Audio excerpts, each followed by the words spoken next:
told you not to do that. Go to timeout. If you feel like your house is sounding like that more and more, hear me out. There's a better way.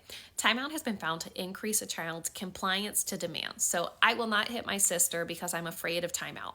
What it doesn't do is teach a child emotional regulation skills, which would look like, I'm starting to feel angry. I'm angry because my sister is playing with a toy that I want, and I'm either going to seek out an adult that I trust or use a calming strategy to cope rather than hitting my sister. What we may see in homes where timeout is used frequently are kids who are well behaved but are not able to identify their emotions or use an emotional regulation strategy. And that can result in pushing emotions down and then eventually exploding when they can no longer hold them down. So there are a couple of things that we can do to deal with negative behaviors that don't have anything to do with timeout or isolating a child who's in distress. Firstly, when we do use consequences, we want it to be related to the negative behavior. For example, I have twin 2-year-olds who are in a really wonderful throwing phase.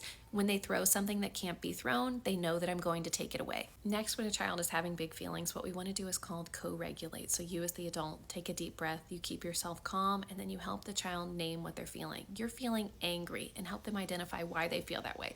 You're feeling angry because your sister is playing with that toy that you want. And then we lead the child in a coping strategy to help them de-escalate and get back to their day. Now, the challenging thing about this is that a lot of us, even as adults, have a lot of trouble talking about big feelings. And that's because teaching emotional regulation skills is not something that was modeled to most of us when we were growing up. And that's what I love about the Team Super Crew Emotions and Powers book set. These books present your child with scenarios that they will encounter in their daily life. This one is all about getting mad at your little sister. As the book goes on, it validates the child's feelings. You're feeling angry because she does this, and that makes sense.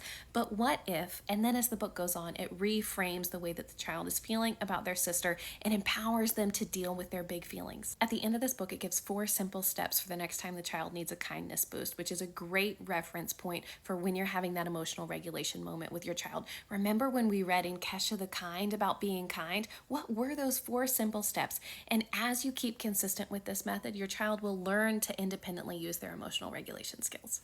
The set comes with 4 books about being brave, being calm, feeling nervous, and being kind, and they're a great reference point if you're not sure where to start teaching your child emotional regulation skills.